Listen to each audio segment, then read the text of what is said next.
비극의 탄생 3장 앞장의 내용이 뭐였냐면 그리스인들은 원래 굉장히 염세적인 존재들이었는데 심리를 갖고 있던 사람들이었는데 그들의 염세주의를 그들의 종교, 그리스 신화, 즉 올림푸스라고 하는 그런 상징을 통해서 염세주의를 극복했다. 결국 그 삶의 끔찍함을 맞닥뜨려서 스스로 좌초하지 않고 계속 살아나갈 수 있기 위해서 아름다운 그럴듯한 환상인 올림푸스가 필요했다. 그렇죠? 그 얘기 했었어요. 3장에서. 그래서 디오니소스적인 것과 아폴론적인 것이 어떻게 늘 결합되어 있는지를 설명했고 4장은 바로 그 내용을 이제 약간 다른 포인트를 잡아서 설명을 해요. 그러니까 이 비극의 탄생 첫 시간에 제가 여러분들한테 설명했을 때 이 책의 문체상의 특징은 반복, 또 반복. 했던 얘기 또 하고 또 하고 또 하고 또 하고. 근데 주제를 달리하거나 어떤 그 소재를 달리해가지고 계속 다른 식으로 설명해주는 이제 그런 문체상의 특징이 있어요. 그러니까 이것도 마찬가지. 자, 아폴론적인 것과 디오니소스적인 것의 그러한 결합, 그 결합을 통해서 만들어지는 예술 혹은 문화 일반에 대한 그 설명을 이번에는 예술가 형이상학이라고 하는 모티브를 가지고 다시 재설명할 거예요. 자, 그것을 이끌어가는 그런 얘기를 하면서 앞장 1장에서부터 3장까지의 내용을 총정리하는 자, 그러한 그 내용을 가지고 있고 자, 이러한 내용을 이끌어가는 방법에 대해서는 뭐 방법은 그런 거예요. 비극의 탄생 1에서 소개된 꿈의 비유 기억나죠? 꿈. 그 꿈의 비유를 이번에 예술가 형이상학의 어떤 심리적인 토대로 그냥 상정해버리고 그다음에 미적 범주를 삶의 문제이자 윤리적인 문제로 전방위적으로 확대해버려요. 자, 아폴로적인 것과 디오니소스적인 것은 원래는 니체는 미적인 범주로 제시를 했었죠. 예술의 두 가지 근원적인 충동이었단 말이야. 그런데 이거를 갑자기 뻥튀기, 영역 확대, 누구에게 물어보지도 않고 누구의 허락도 받지 않고 자기 멋대로 영역 확대를 해버렸어요. 그래서 윤리적인 원칙으로 윤리적인 어떤 범위로 더 나아가서 삶 자체의 문제에 대한 것으로 그리스인들의 윤리, 그리스인들의 어떤 가치관, 그리스인들의 삶의 태도에 이르기까지로 뻥 튀겼어요. 근데 왜 니체가 왜 이러느냐라고 뭐 우리가 물어본다면 자기 하고 싶은 대로 하는 거야. 자, 문헌학자 니체의 한계예요. 어떤 논증은 없어요. 그냥 자기 임의대로 계속 확대시켜 나가고 있다. 그다음에 비극의 탄생 두 번째 장에서 제시된 아폴론적인 것과 디오니소스적인 것의 화해 그리고 아폴론적인 것이 디오니소스적인 것을 제어한다라는 내용을 이번에는 그리스 예술과 그리스 문화의 역사, 그리스 예술사 및 그리스 문화사로 이번에 또 뻥튀기, 확대시키기. 니체가 그럴 권리가 있어요? 자기는 있다고 생각해. 네, 자기는 이렇게 해도 된다고 생각해요. 논리적으로는 사실은 문제가 있는 방식이에요. 그러니까 근거가 없기 때문에.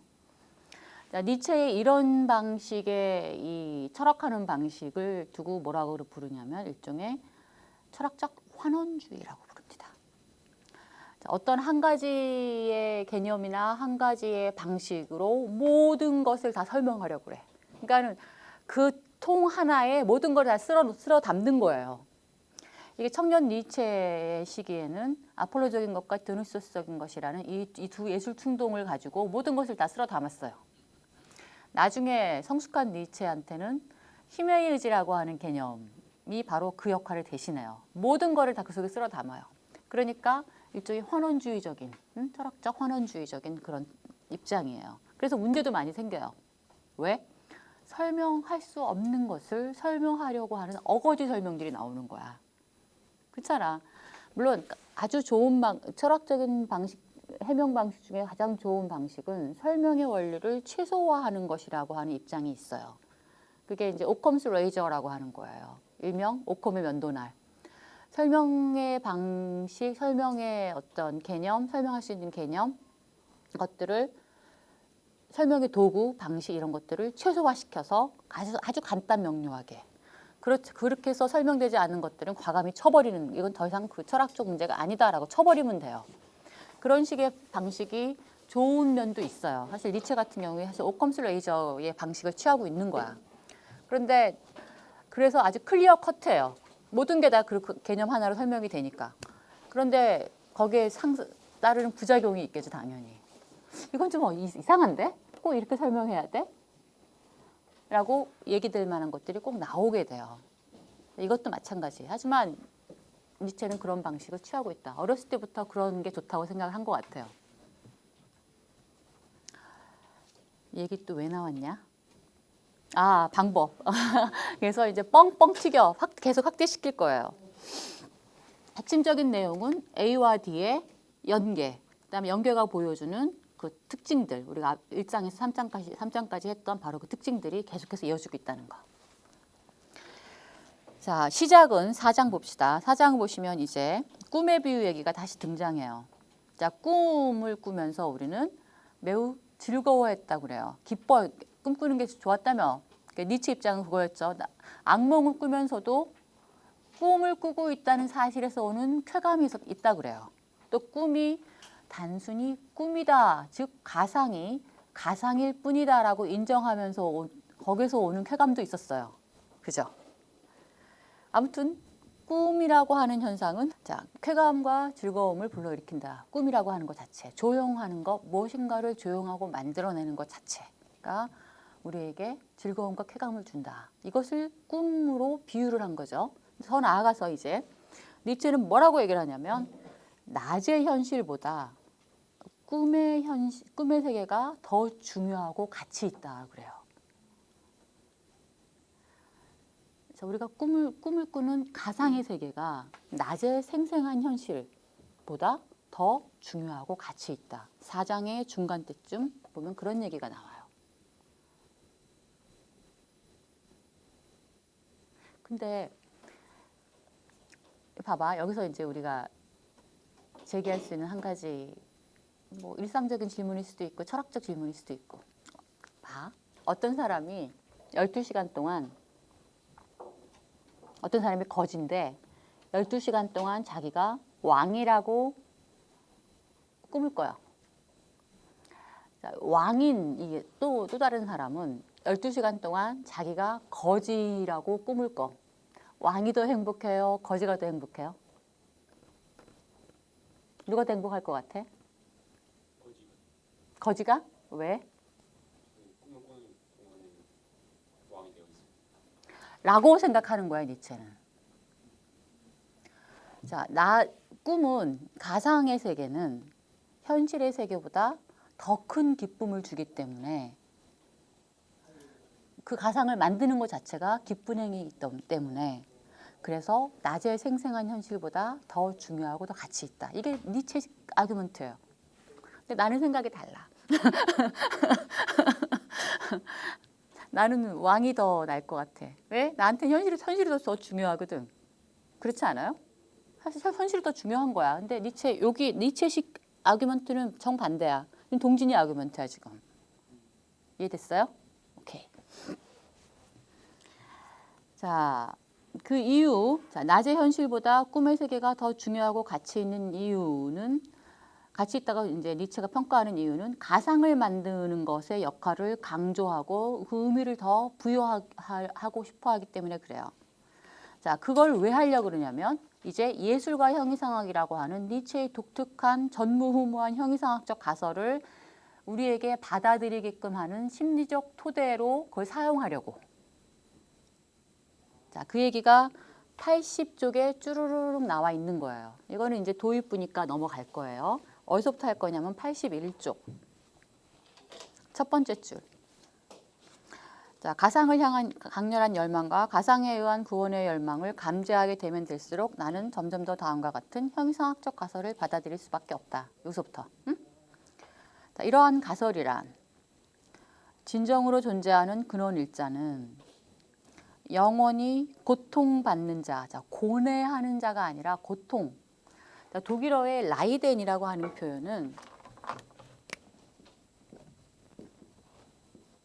여러분 책은 많이 새롭게 교정을 본 신판인데 나는 이게 초판이라 고뇌라고 돼 있어요? 고통이라고 돼 있어요? 고뇌가 아니라 고통받는. 라이데는 아픈 거예요. 이 아픔은 정신적인 아픔까지 다 포함한, 육체의 아픔까지 다 포함한 그런 의미로 니체는 여기 비극의 탄생에서는 사용하려고 그래요. 왜? 영원히 고통받고 모순에 가득 찬 존재라는 그 이야기를 어디서 끌어왔냐면 디오니소스 자그레우스 신의 그 형상에서 끌어온 거예요. 디오니소스 신은 머릿속으로 고뇌하는 존재가 아니라 실제로 온몸이 갈기갈기 찢기는 고통을 받는 존재였잖아. 그래서 디오니소스 신, 자그레우스 신의 그 고통과 그 자체, 삶이 있어야 죽음이 있고 죽음이 있어야 또 삶이 있는 그러한 그 모순성, 그런 것을 세계의 실상으로 전이시켰잖아요. 디오니소스 자그레우스가 고통받고 모순에 가득 찬 신이었듯이 이 세계의 실상도 고통에 가득 차 있고 그 자체로 모순적인 그런 것이다 라고 이야기를 하는 거야 지금. 이 세계의 실상에 대한 니체식 다른 표현이 우어 아이네였죠. 근원 일자. 이 우주 전체 다 포함해서 우주 전체에 흐르는 어떤 그 내재해 있는 그 무엇이 있는데 그 무엇이 뭐냐면 바로 디오니소스 자그레우스 신의 속성과도 같은 바로 그것이다. 그거예요. 자, 진정으로 존재하는 근원일자. 이것이 바로 우리가 에센스라고 불리는 그 무엇이었어요. 근원일자는 영원히, 일회성이 아니야. 영원히 고통받고 모순에 가득 찬 존재이다. 왜 여기서 영원이냐면 사실 디오니소스 자그레우스는 한 번 죽고 한 번 부활하고, 그죠? 아니 한 번 죽을 뻔하고 했다가 살아났죠. 그 다음에 실제로 죽고 살아나는. 그래서 일회성 죽음과 부활의 신인데 여기서 영원히 일회성이라면 한 번 아프고 끝나야 되잖아. 근데 영원이래요. 그 고통은 영원이래. 그 이유는 니체가 디오니소스 신의 다른 신화 파편을 끌어왔기 때문이에요. 그 뒷부분에 보면 이제 나올 거야. 거기 보면 무슨 표현이 나오냐면 디오니소스가 매년 봄에 저쪽 바다 끝에서부터 올라와요. 와서 사람들한테 와. 그러다가 이제 여름이 지나고 가을이 지나고 겨울이 되잖아. 그럼 다시 바다로 가는 거예요. 그러니까 봄에 왔다가 겨울에 가는 이거를 계속 반복한다라고 하는 그런 식의 내용들이 등장할 거야. 그런 신화 파편이. 그 얘기는 뭐냐면 매번 살아나고 매번 죽는다를 의미하는 거야. 그러니까 이 삶과 죽음의 공속적 관계가 죽음과 새로운 삶이 계속 영원히 이어지는. 그러니까 니체식 신화 파편 짜집기를 하기 때문에 여기에 영원히라는 말이 들어가는 거예요. 그러니까 그것이 멈추지 않는다. 고통의 세계는 멈추지 않는다라는 이야기를 하고 싶은 거야. 이 모순성도 더 이상 모순적이지 않은 것으로 가버리지 않는다. 고통과 모순은 지속된다. 영원히. 디오니소스 신이 그렇듯이.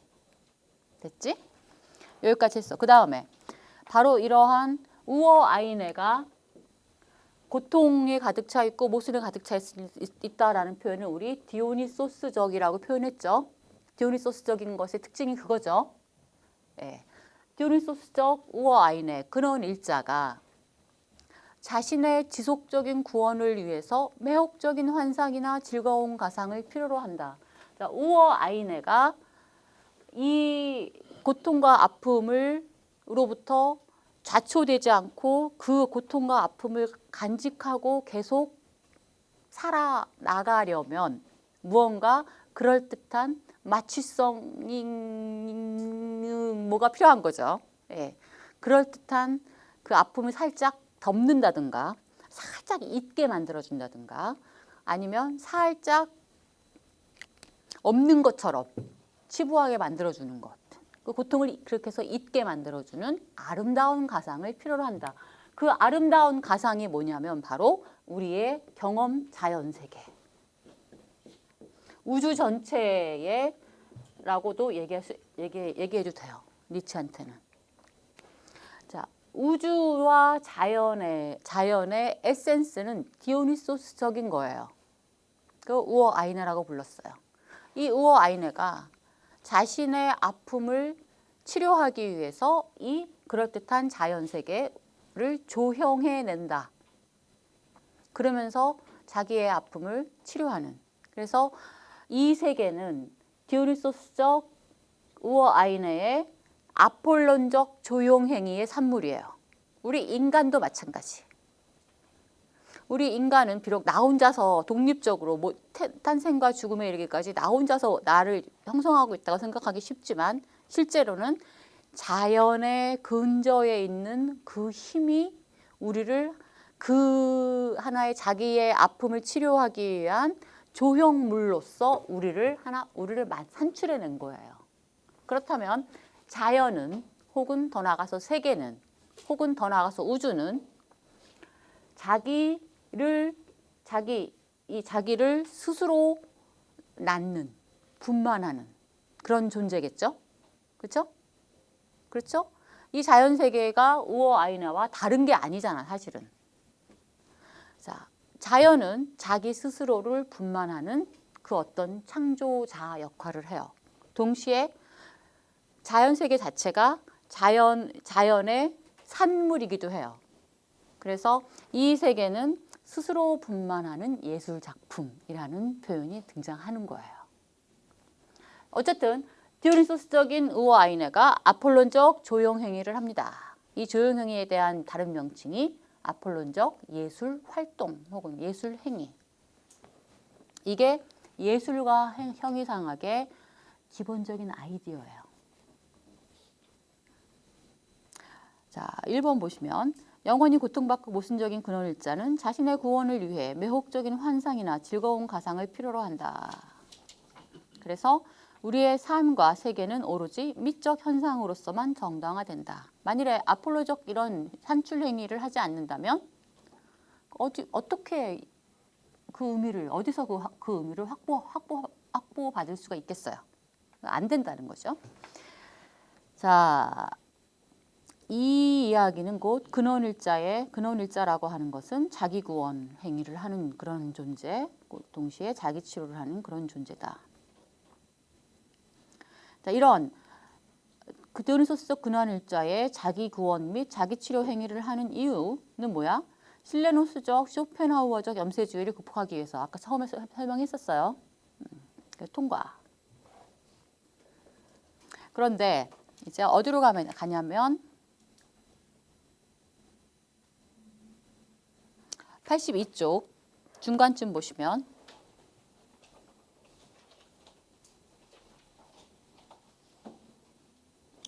자, 최고의 예술 상징 속에서 아폴론적 아름다움의 세계와 그것이 토대를 이루는 실레노스의 가공할 지혜를 눈앞에 보며 양자의 필연적 상호관계를 직관을 통해서 파악하게 된다.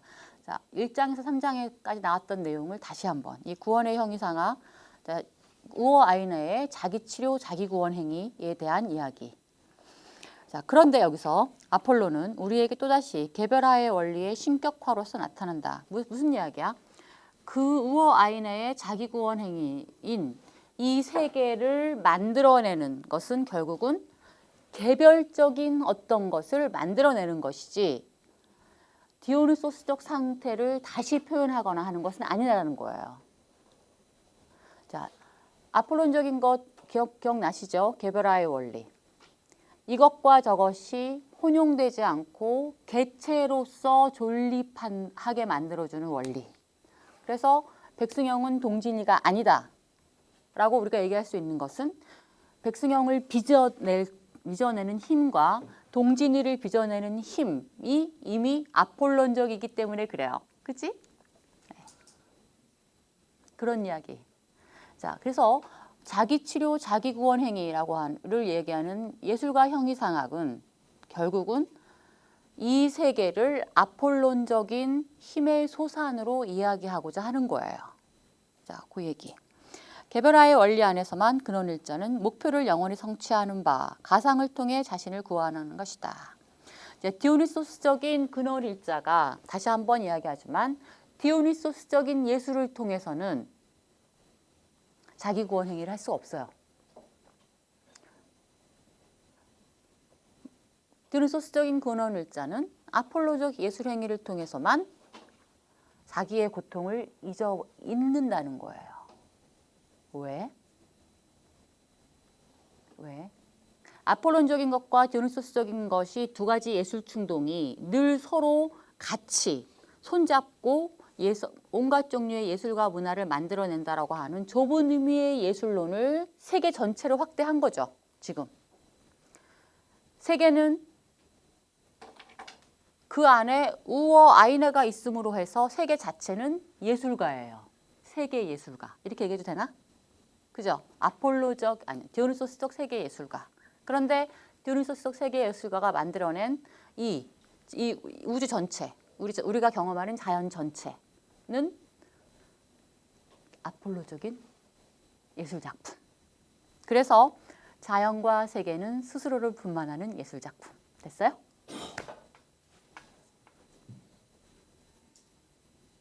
니체식 아이디어니까 여기 공감 안 해도 돼. 니체는 그렇게 생각하는 거예요. 자, 어디로 가면 세 번째 줄, 83쪽의 세 번째 줄. 하나 더 우리가 여기서 유념해야 될 거. 개별화라고 하는 것은 무엇을 의미하는 거냐면 개체의 한계를 준수해야 한다는 것을 의미해. 자, 절도가 있어야 돼요. 자, 아폴로적 행위는 마스. 자, 독일어의 마스는 한계, 척도, 그런 의미를 다 가지고 있는 단어예요. 그래서 자기의 선을 자기의 선을 넘지 않음이라는 의미. 그래서 여기 번역어로는 절도 이렇게 번역어가 됐는데 그런 대로 괜찮은 번역어인 것 같아요. 아폴론적인 것이 의미하는 바는 바로 이러한 한계를 넘지 않음이야. 한계를 넘어버리면 어떻게 돼? 섞이죠. 섞여버리면 더 이상 아폴론적인 게 아니지. 거기서부터는 디오니소스적인 거잖아. 그래서 아폴론적인 것은 한계가 분명히 그어주고 한계를 넘지 말아야 한다라고 하는 것을 일종의 법칙으로까지 가지고 있어요. 그래서 여기 에 하나의 법칙만을 인정할 뿐이다. 이런 표현이 나온 거예요. 그런데 디오니소스적인 것은 뭐냐면 그와 대립되는 위버마스예요. 이 마스를 위버는 오버, 마스를 넘어섬 그런 뜻이에요. 그래서 이거를 굳이 우리 번역을 하면 과도 혹은 과다 이런 식으로 번역을 해요. 그래서 한계를 지키지 못함 그런 뜻이에요. 한계를 넘어섬. 다시 텍스트로 가서 개체의 한계를 준수하는 즉 그리스적 의미에서의 절도의 법칙에 따른다라고 얘기하고 근데 갑자기 뜬금없이 윤리적 신으로서 아폴로는 하고 나오기 시작해요. 자 이제 비약이에요. 네. 자신의 신도들에게 절도와 그것을 지키기 위해 필요한 자기인식을 요구한다. 따라서 아름다움이라는 미학적 요구 외에 너 자신을 알라와 도를 넘지 말라는 요구가 생겨난다. 원래는 아폴론적인 것은 미적인 어떤 원리, 미적 체험, 미적 활동, 미적인 힘, 미적 충동이었는데 이것이 아무런 여과 없이 그냥 우리의 윤리적인 삶의 태도로 확대된다. 근데 아폴론 신이 윤리의 신이기도 하다면서요. 그러니까 이제 그 신이 갖고 있던 신화적 상징을 자기가 필요할 때 또 갖다 쓰는 거야. 앞에서 아폴론 신이 가지고 있는 예언가로서의 즉 진리를 말하는 신, 그다음에 밝게 빛나는 태양신 그런 심볼들을 갖고 와서 그때 그 설명을 했었잖아요. 이번에는 윤리의 신으로서 도덕의 신으로서 아폴로는 자신의 신도들에게 그노티세 아우톤 너 자신을 알라 도를 넘지 마라 너 자신을 알아서 도를 넘지 마라. 자, 그노티세 아우톤 많이 들어보셨죠? 그노티세 아우톤 뭐예요? 그노티스 아우톤 너 자신을 알라.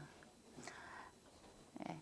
이게 그리스 우리 여러분들은 이게 소크라테스 플라톤이 혹은 플라톤까지 안 가고 소크라테스가 했던 말이라고 생각하기 쉬운데 그리스 사람들한테 아주 유명했던 말이에요. 그 신전의 현판에 딱 걸려 있었다고 그래요. 그래서 이것을 두고 소크라테스는 네가 모른다는 것을 알아라 라는 의미로 해석을 했어요. 그래서 소크라테스의 그노티스 아우톤 너 자신을 알라는 네가 모른다는 것을 알아라는 의미를 갖게 된 거예요.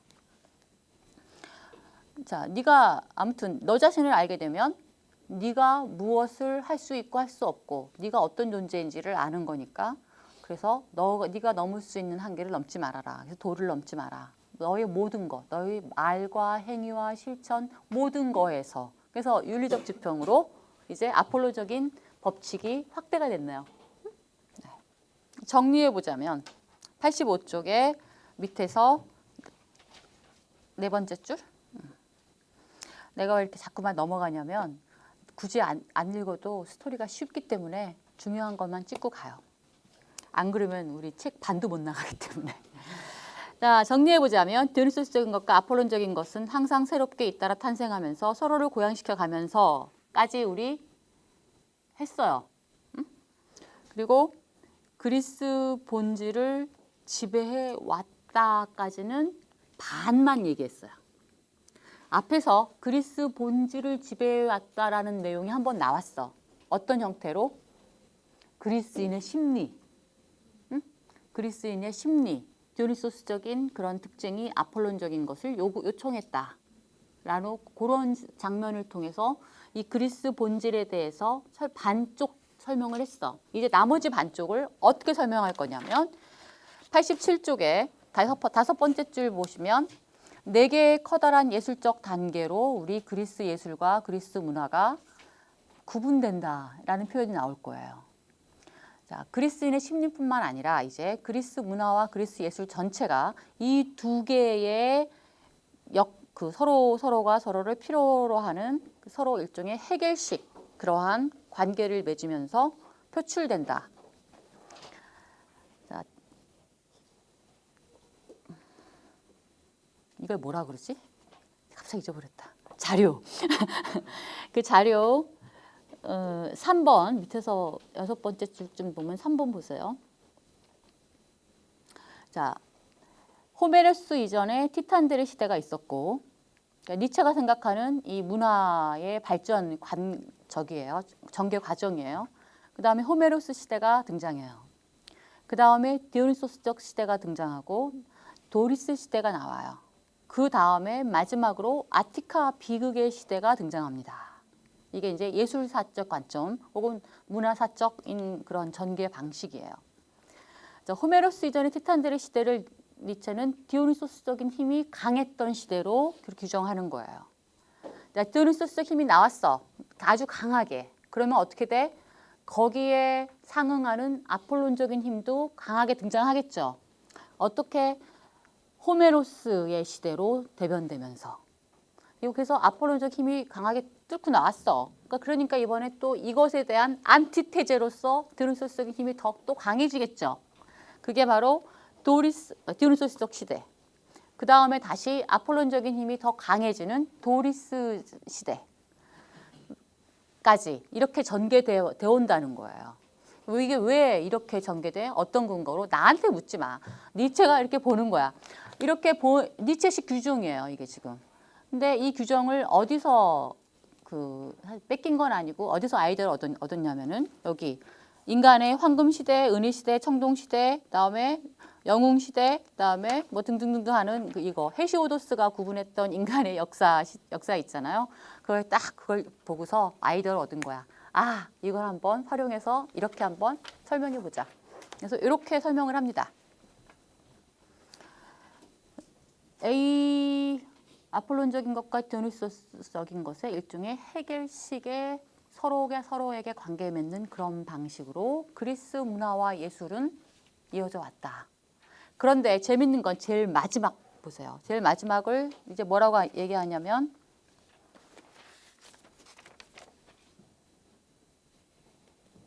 87조 아까 하던 거 맞아.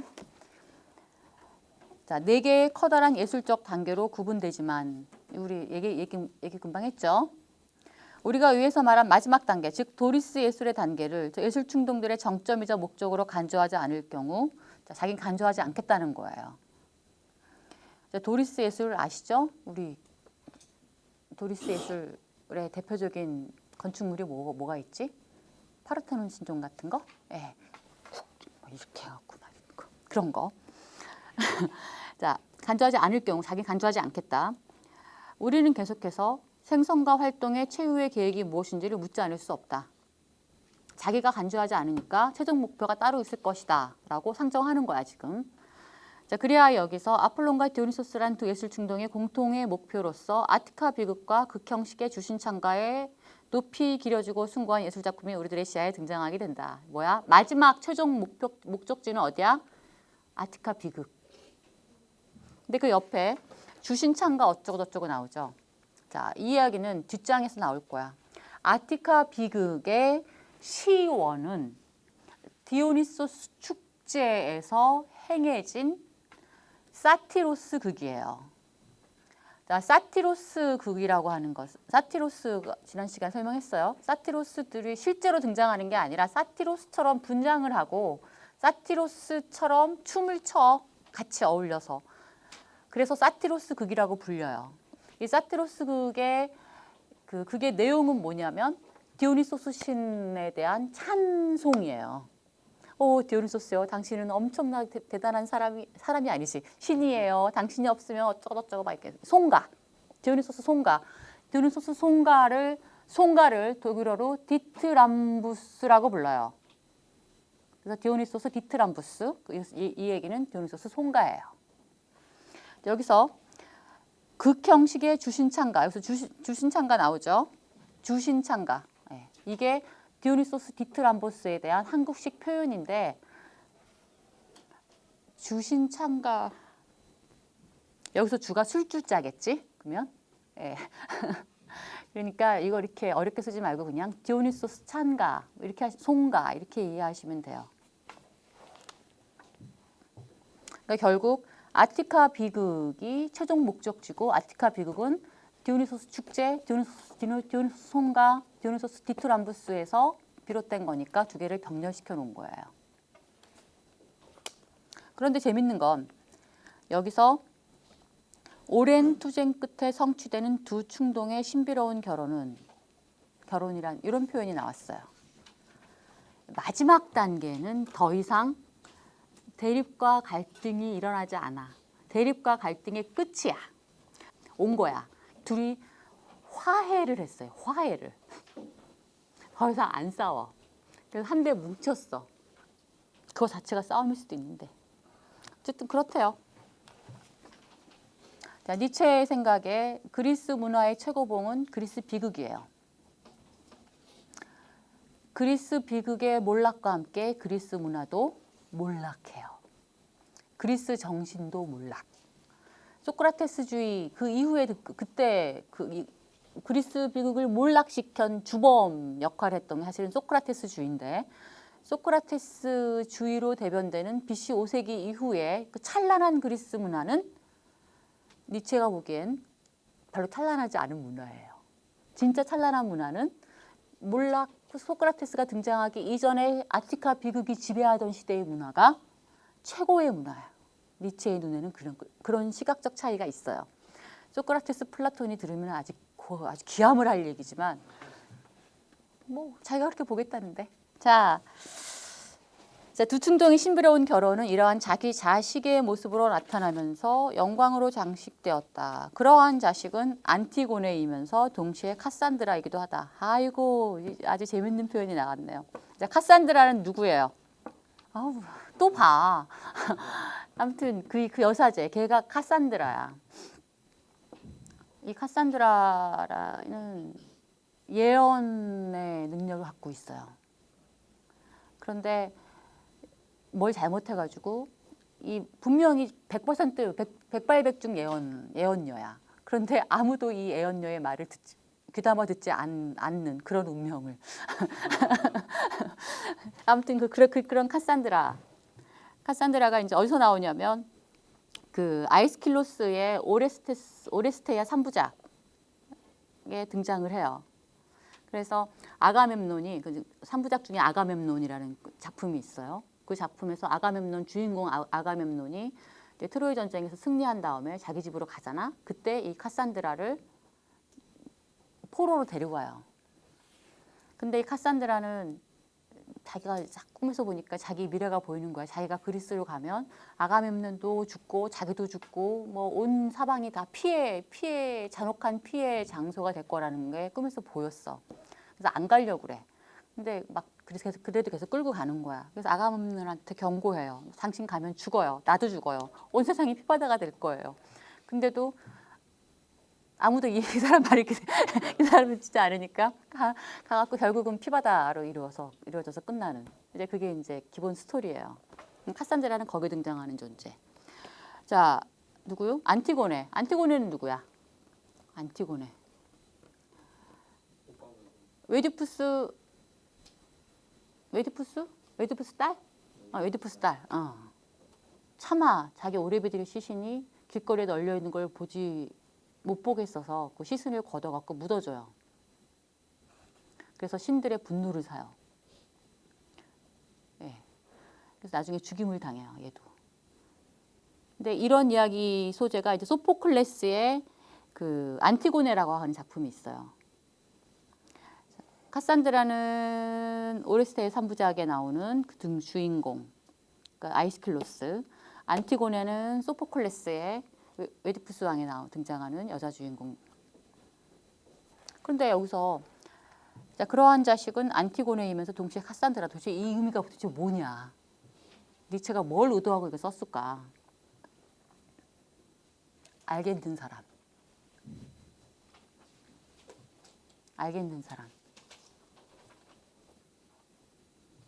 물론 나는 알지. 자, 처음에 이 책이 딱 나왔을 때 이 책을 읽은 당대의 독일의 그 쟁쟁한 학자들이 도대체 이게 무슨 의미일까? 라고 머리를 싸맸다고 그래요. 그러다가 제가 첫 시간에 얘기했던 니체의 문헌학자로서의 위상을 완전히 실시시켜버린 논문을 썼던 빌라모비츠 멜렌도르프, 니체의 초등학교 후배. 이 친구가 거기다 써요. 그 논문에다가. 이 글이, 이 문장이 갖고 있는 의미를 나에게 알려주는 사람은 내가 살해를 하겠음. 도저히 모르겠다는 거지. 네. 그래서 니체한테 물어봤나 봐요. 니체가 답이 없었대요. 알려주기 싫었던 거지. 네. 그래서 공식적으로는 답이 없는 걸로 그렇게 돼 있어요. 난 알아 근데. 별거 아니야. 너무 어렵게 생각하지 마. 이게 다 비극이잖아요. 자, 아이스킬로스 비극, 소포클레스 비극. 니체가 그리스 3대 비극 작가 중에서 아이스킬로스와 소포클레스까지만 인정하는 거 아시죠? 그래서 나중에 에우리피데스의 작품에 등장하는 인물은 여기서 쓰질 않은 거예요. 아이스킬로스와 소포클레스의 작품에 등장하는 것만 제대로 된 비극이라고 생각을 하니까 아폴론적인 것과 디오니소스적인 것의 이 화해가 바로 이런 그리스, 즉 아티카 비극을 제대로 된 아티카 비극을 낳았다. 자식으로서. 그 얘기를 하고 싶지 않았을까. 별 의미가 그러니까 깊은 뜻이 있는 게 아니야. 근데 사람들은 뭔가 깊은 의미가 있는 줄 알고 그 숨겨진 의미가 뭔지 찾아보려고 노력을 많이 하는데 니체가 청년 시절엔 그렇게 깊지가 않았어요. 그냥 아주 단순하게 생각하고 쓴 거야. 이제 사람들이. 자, 5장과 6장은 말이죠. 파트너예요. 같이 가요. 같이. 서로 연속되어 있는 거예요. 자, 이제 슬슬 이제 아티카 비극에 대해서 얘기가 본격적으로 되기 시작을 해요. 그런데 아티카 비극에 대한 이야기를 하기 위해서 일종의 전초전, 어떤 예비 작업이 필요해요. 그래서 그 예비 작업에 대한 그 예비 작업이 5장하고 6장에서 이루어지고 있는 거라고 보시면 됩니다. 아티카 비극 일단 서정시 그리고 민요를 서사시와 서사시와 조형예술과 대립시켜서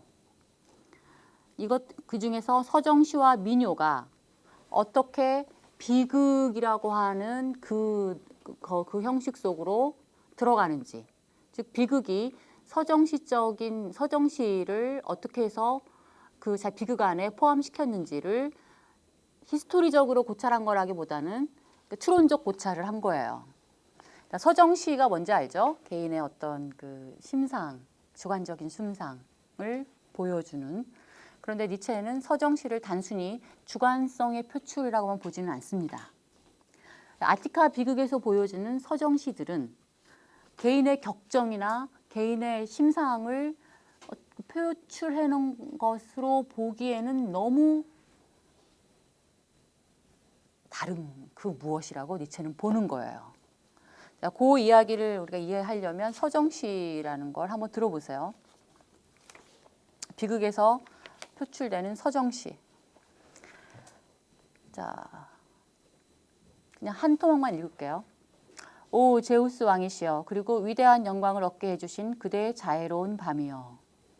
그대는 트로이의 성체에 그물을 덮어 씌워 어린이든 아이든 어느 누구도 그 예속의 큰 그물을, 모든 것을 잡아들이는 운명의 그물을 벗어나지 못하게 하셨나이다. 이 일을 성취해 주신 가정의 보호자 위대한 제우스께 나는 경의를 표하나이다.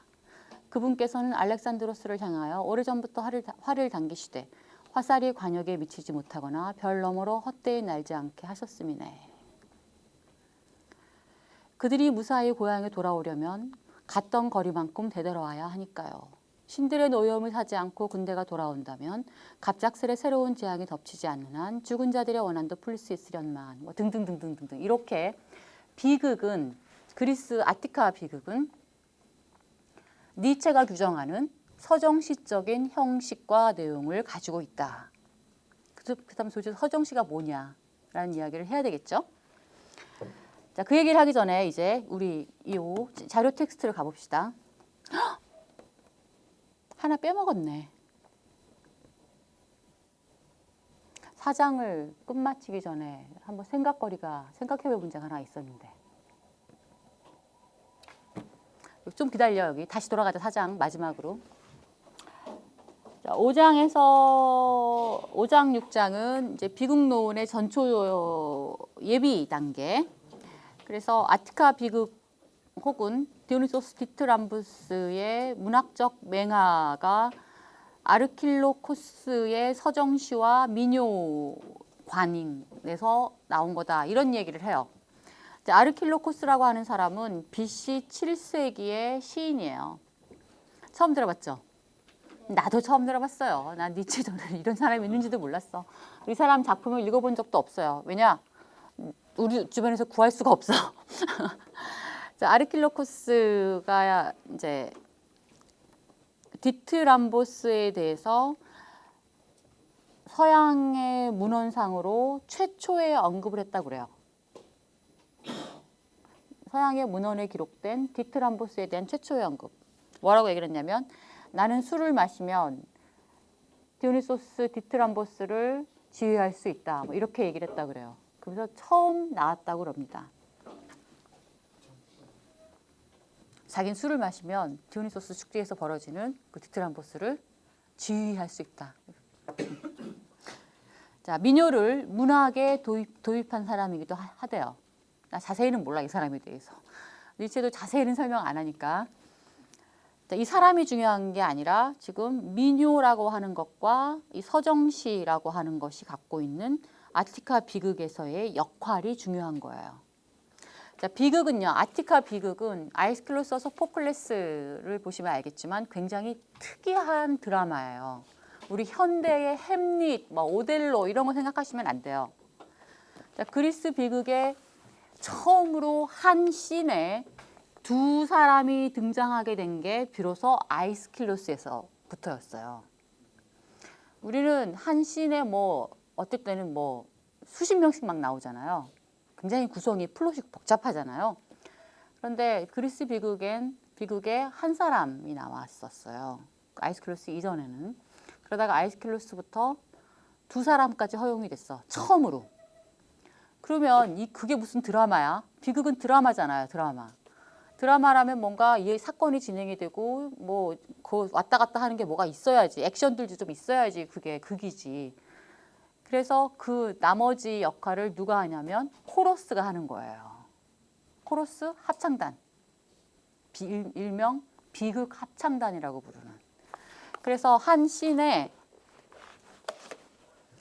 어떤 경우에는 이 코러스가 먼저 등장해서 이 다음 씬, 이 주인공이 등장하게 된 배경을 설명해주고, 설명이 아니라 말로 노래를 하는 거야. 코러스니까.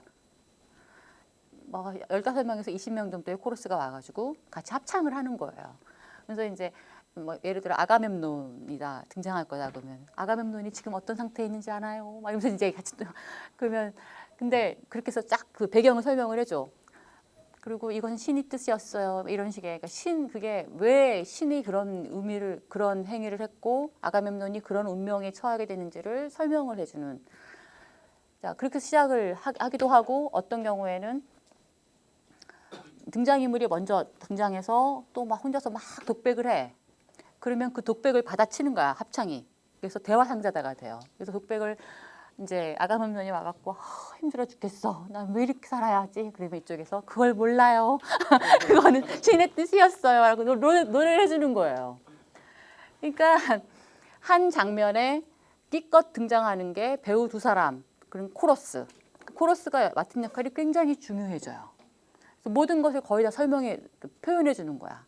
이 주인공의 심리도 코러스가 대신 노래를 해주고, 그다음에 이 대화 상대들 두 사람이 등장하면 두 사람이 뭐 이렇게 뭐 진심들 있죠. 대화하는 거 속에 숨겨 있는 진심도 이 코러스가 대신 얘기를 해주고, 그러니까 온갖 역할을 다 해요.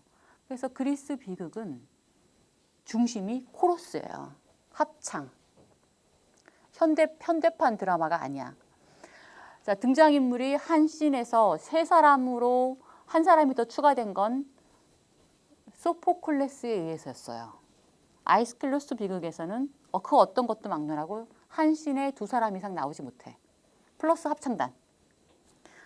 소포클레스는 세 사람 플러스 합창단. 그러니 소포클레스에 가면 합창단의 역할이 조금 줄어들 수는 있었겠지. 왜냐하면 등장인물들이 하나가 더 늘어나면 그만큼 차지하는 비중이 클 테니까. 이게 그리스 비극이에요. 이게 형식적인 구성. 그래서 여러분들한테 내가 한 5분 정도 시간을 내서 이게 어떻게 되는지 한번 보여주려고. 아가멤논을 한번 읽어볼까? 아니면 결박당한 프로메테우스를 한번 읽어볼까? 프로메테우스. 자, 이제 이게 딱 시작이 되면 이제 합창단은 여기 이제 여기가 무대면 여러분들이 관객이잖아. 관객은 우리 그 원형극장 생각하시면 돼요. 그래서 위로 쭉 올라가는. 그래서 지금처럼 평면이 아니라 위로 올라가는 그런 극장이에요. 여기 무대. 코러스는 요 중간에 위치해요. 그래서 무대를 바라보고 있어요. 코러스가 관객을 보지 않아요. 그래서 관객의 시선과 코러스의 시선이 일치해요. 그래서 이 코러스가 뭐라고 노래를 하면 관객들이 코러스와 함께 뭐라고 하는 것을 들으면서 무대를 쭈샤우엔 바라보는 거예요. 그러니까 관객과 코러스와의 어떤 심리적인 융합, 심리적인 뭐 감정이입 이런 것들이 일어나기가 훨씬 쉬워져요. 그렇겠죠? 얘기를 왜 했지? 그러니까 현대의 그런 무대, 오페라 좌 이런 거 생각하시면 안 돼요. 현대 드라마극에서는 합창단이 어디에서요? 무대 위에 뒤쪽에 딱 서죠. 그래서 관객을 맞대응하고 있잖아요. 그거는 현대식, 근대 이후의 그런 그 연극적인 요소인 거고 옛날에는 그러지 않았대요. 내가 옛날에 살아보지 않아서 직접 체험을 못했는데 뭐 옛날 극에 대한 설명에 의하면 그래요. 그래서 이제 무대가 딱 올라가잖아. 그러면 이 코러스가 여기 서가지고 이제 이번에는 어떤 운명적인 힘의 역할을 코러스가 하는 거예요. 그래서 여기에 보면 힘이라고 딱 써 있어요. 아이스클로스가 코러스에게 니네들은 힘이다라고 힘의 역할을 해라. 힘의 노래를 불러라라고 하는 거예요. 그러면 얘네들이 노래를 시작을 해요. 난 노래 못하니까 읽을게. 우리는 대지의 가장 먼 경계에 도착했소이다. 여기가 바로 스코티스 땅으로 안 보여. 인정미답의 항무지요. 자, 헤파이스토스여, 그대는 어서 아버지의 명령을 이행하시오. 여기 주제 넘은 자를 강철 사슬에 부실 수 없는 족쇄로 높고 가파른 바위에 붙들어 매란 말이오. 누구를 어떻게 하라고? 프로메테우스를 빨리 바위에 묶어라. 그러니까 코러스가 이렇게 막 노래를 하는 거야. 힘의 역할을 하면서 어떤 보이지 않는 힘이겠죠. 그러면 상대자는 누구야?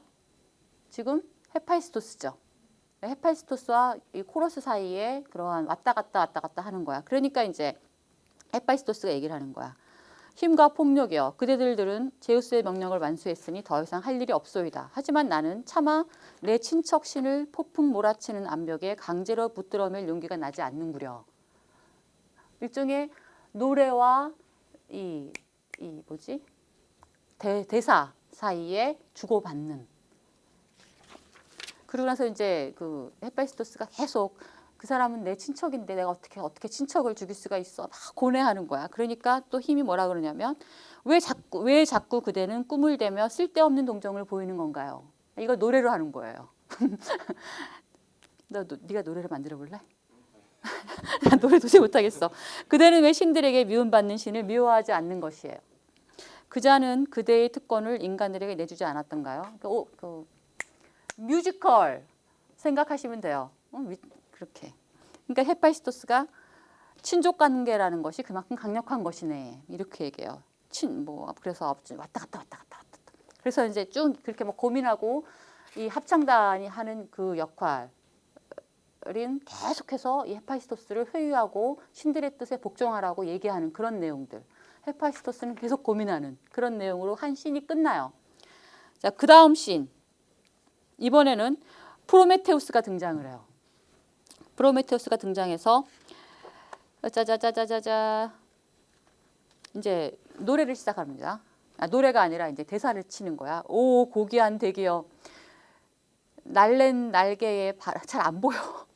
바람의 입김이여, 강의 원천들이여, 바다 위 파도들의 무수한 미소들이여, 만물의 어머니 대지여, 그리고 만물을 굽어보는 둥근 태양이여, 내 그대들을 부르고 있습니다. 그대들은 보시오. 신인 내가 신들에게서 어떤 일을 당하는지, 내가 어떤 모욕과 고통에 시달리는지 제발 좀 보시오. 그래서 막 이제 그 얘기를 해. 그러니까 이번에 코러스가 두려워 마세요. 어쩌고 막 그러는 거야. 그러니까 프로메테우스가 내가 꼭 이렇게 죽어야 되나 막 이렇게 막 고뇌하는 이런 식이에요. 근데 이제 코러스가 전체적으로 통일된 노래를 부르는 경우도 있고 코러스가 반으로 나뉘어서 좌우로 또 나뉘는 경우가 있어요. 각자 맡은 역할이 달라요.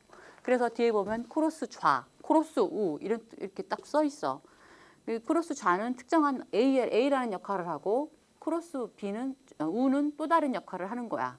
그러니까 등장인물이 많이 필요가 없어. 그때그때 모든 필요한 등장인물을 몽땅 다 코러스가 하는 거예요. 그러니까 얼마나 중요하겠어. 근데 이 코러스를 얘기를 왜 했냐?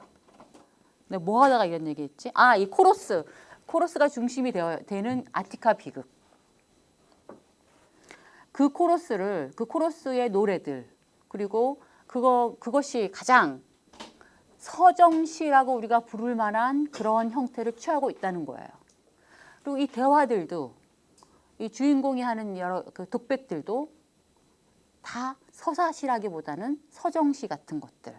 물론 코러스는 100% 서정시고 나머지 것들도 서정시에 훨씬 가까운 특성을 보여주고 있다. 따라 전체적으로 거기서 나오는 언어는 서정시다. 이렇게 그 얘기를 하고 싶어. 플러스 어떤 민요 같은 거다. 자, 아르킬로코스가 보여줬던 민요에 대한 설명이 바로 이 아티카 비극에서 행해지는 그 대화와 코러스 속에서 다시 그 특성이 드러난다. 그러니까 아티카 비극은 서정시와 민요로 이루어져 있다고 해도 과언이 아니다. 이렇게. 혹은 서정시와 민요가 갖고 있는 특징을 그대로 보여주고 있다. 이렇게 설명할 수가 있겠죠. 그게 5장의 전체적인 내용입니다. 그런데 보세요. 우리 보통 그리스 문학의 두 시조를 3번 내용 호메로스와 아르킬로코스라고 부른대요. 그리스 문학하시는 분들은 아시겠지만 난 잘 몰라요. 이 분야에 대해선. 자, 호메로스는 그런데 대부분 아폴론적인 예술가라고 그렇게 얘기가 되고 반면에 아르킬로코스는 호메로스와 대비해서 디오니소스적 예술가라고 그렇게 규정을 하겠대. 니체가 하겠다는 거야, 이거는. 이런 의미의 규정을 근대의 사람들은 어떻게 평가하면서 그 기본적인 아이디어를 니체가 내린 그 규정을 받아들였냐면 호메로스는 객관적인 예술가고 아르킬로코스는 주관적 예술가다. 이렇게 규정했다는 거예요. 여기서 이제 주관성과 객관성의 대립이 등장을 합니다. 그래서 호메로스는 일리아드 오디세이에 보시면 서사시죠. 그죠? 히스토리야, 히스토리. 거기에 무슨 개인의 뭐 어떤 뭐 그런 뭐 아픔, 비탄 뭐 이런 것들이 나와요? 안 나와요.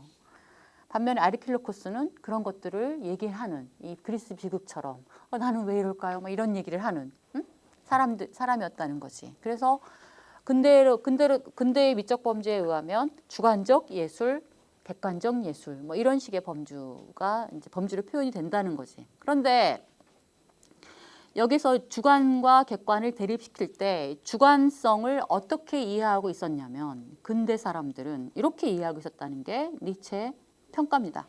일종의 개인적 의지와 욕망을 분출하는 거.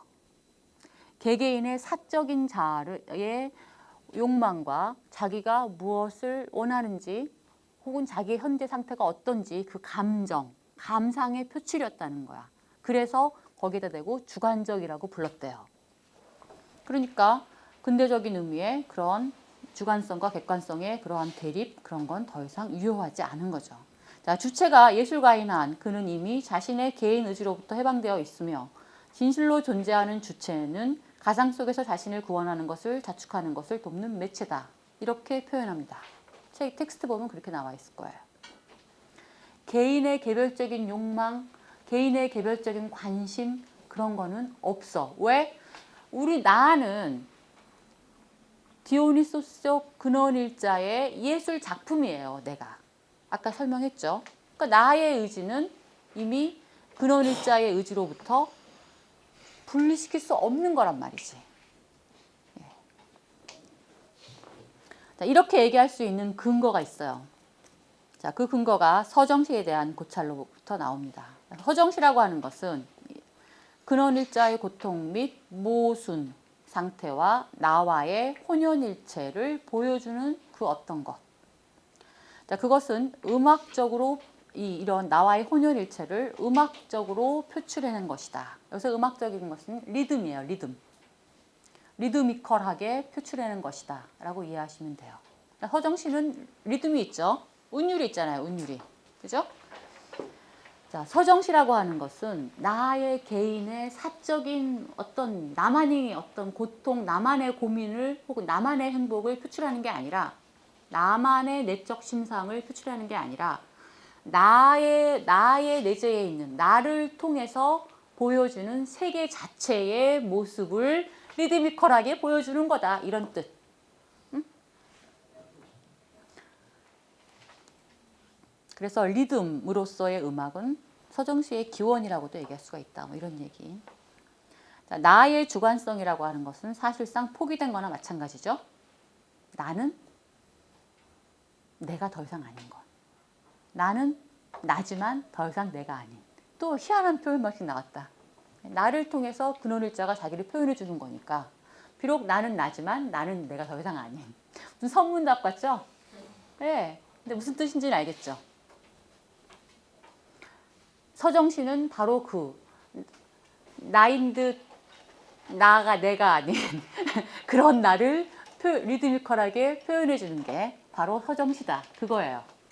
그러니까 나의 어떤 개인적인 고충, 나만의 고민을 표현해 주는 게 서정시가 아니라 우리는 보통 그렇게 알고 있잖아요. 그래서 서정시는 주관적이다라고 그렇게 평가했었잖아요. 근대 세계에서. 근데 서정시에 대해서 잘못 알고 있다 지금. 니체가 보기엔. 서정시란 나이지만 나 아닌 나 같은 것처럼 보이는 세계 자체의 모습을 나를 매체로 해서 보여주는 게 서정시인 거다. 그래서 바로 그 서정시를 통해 세계의 근원 고통이 상징적으로 표현되는 것이다. 여기서 상징이라고 하는 것은 언어적 상징이죠. 네.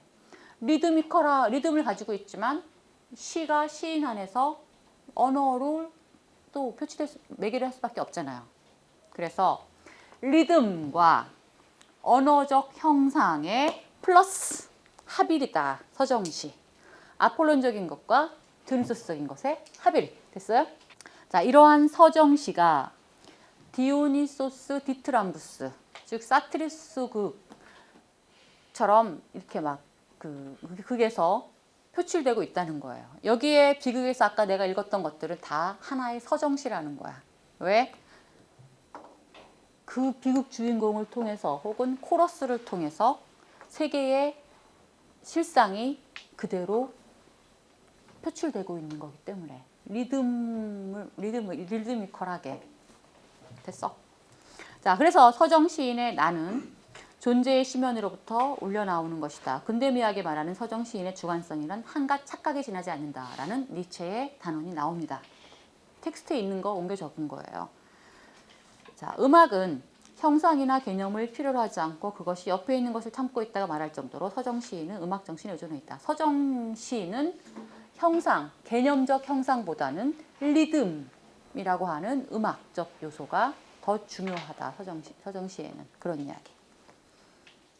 그 다음에 이제 니체가 음악 얘기를 합니다. 자, 음악은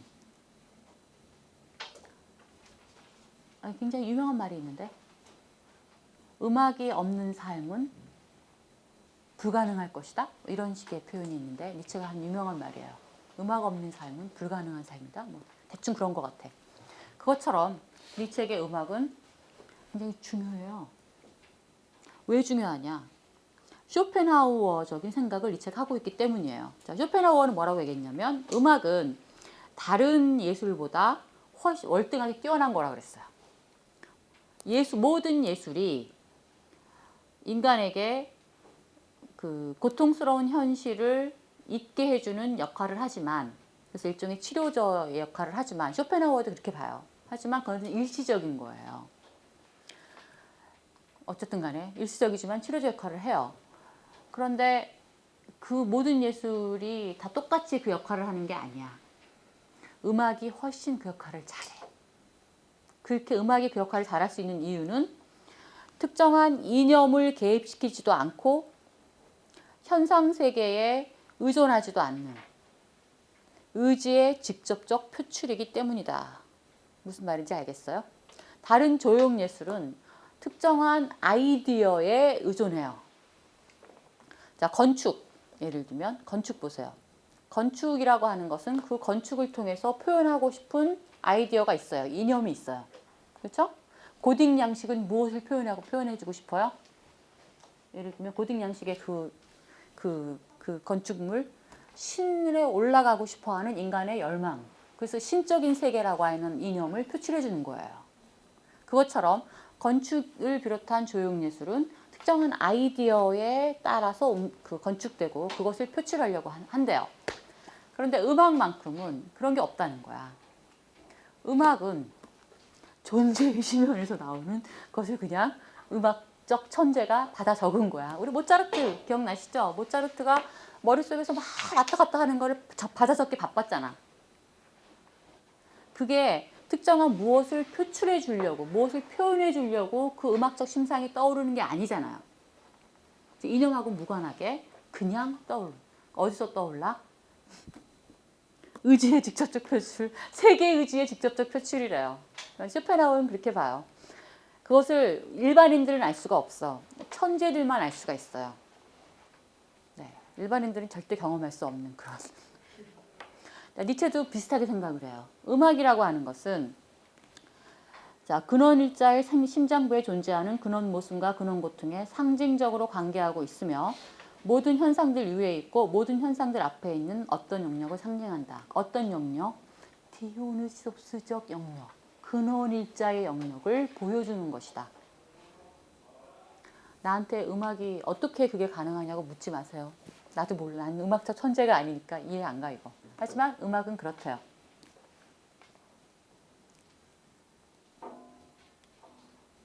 서정시는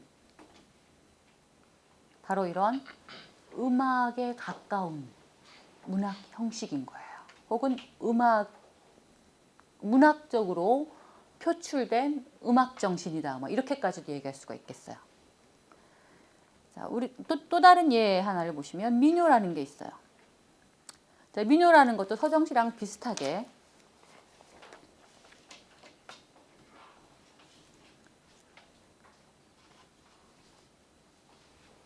어떤 디오니소스적인 어떤 그런 것의 직접적 표출 같은 그런 역할을 한다라고 봐요. 이것도 이제 아르킬로코스가 민요에 대해서 얘기한 거를 니체가 받아들였다 그러죠.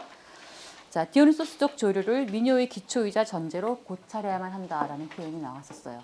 텍스트에 있는 거 여기도 받아 쓴 거예요. 자, 민요가 뭔지 알아요? 민요?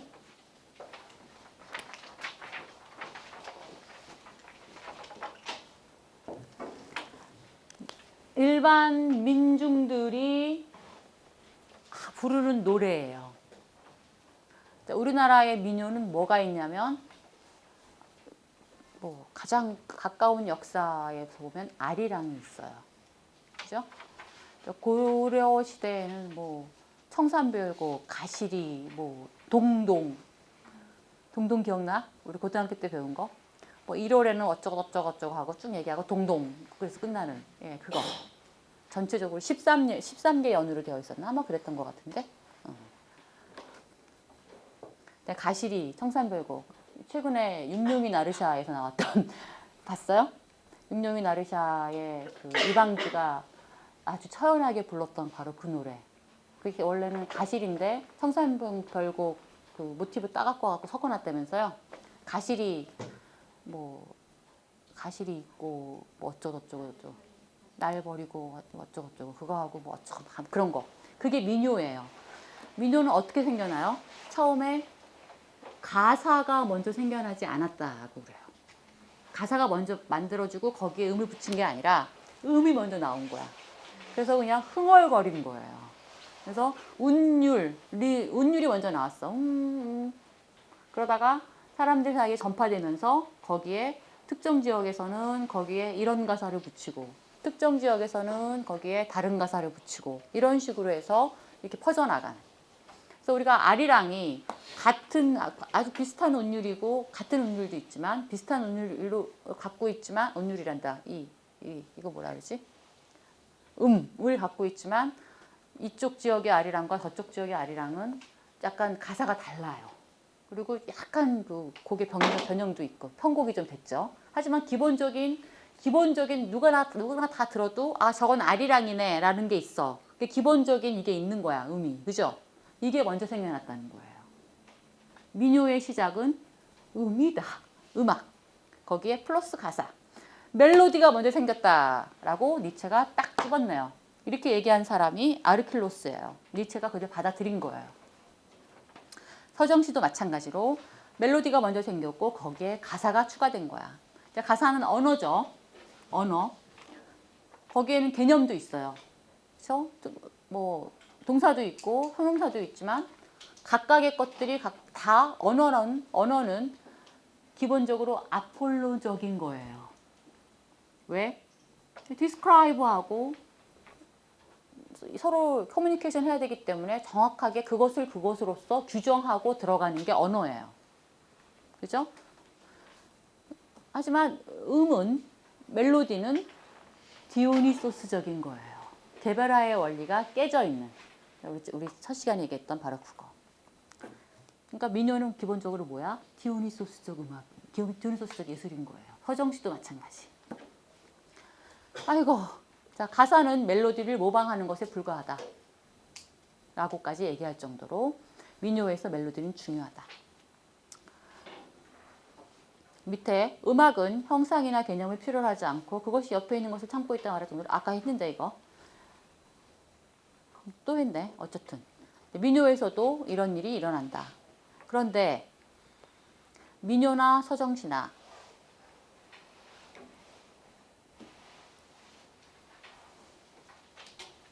한계가 있어요. 민요나 서정시나 둘 다 언어를 배제하지 않는 한에서 언어 자체가 가지고 있는 한계 때문에 민요나 서정시 둘 다 한계를 가지고 있어요. 음악의 가장 깊은 내면을 외부로 드러낼 수 없어요. 언어는 그런 거예요. 언어가 음악을 모방하려고 하는 순간 이미 피상적인 그 무엇에 불과하게 돼. 네, 그런 한계. 그래서 민요나 서정시는 그것이 언어를 사용하는 어떤 형상화이고 개념화인 한에서 디오니소스적 실상을 그대로 재현할 수 없는 근원적 한계를 갖고 있다고 얘기할 수밖에 없어. 그럼에도 불구하고 근원적 한계에도 불구하고 삶과 세계는 오로지 미적 현상으로서만 정정화될 수 있다라고 하는 기본 모토는 여기서도 유효해요. 삶과 세계에 대한 미적 정당화. 이게 앞에서 얘기했던 예술과 형이상학의 기본 모토였죠. 네. 그러니까 민요나 서정시를 통해서 우리는 아폴로적 예술 행위를 하면서 어떻게 디오니소스적인 실상을 보여주려고 한다. 뭐 이런 식의.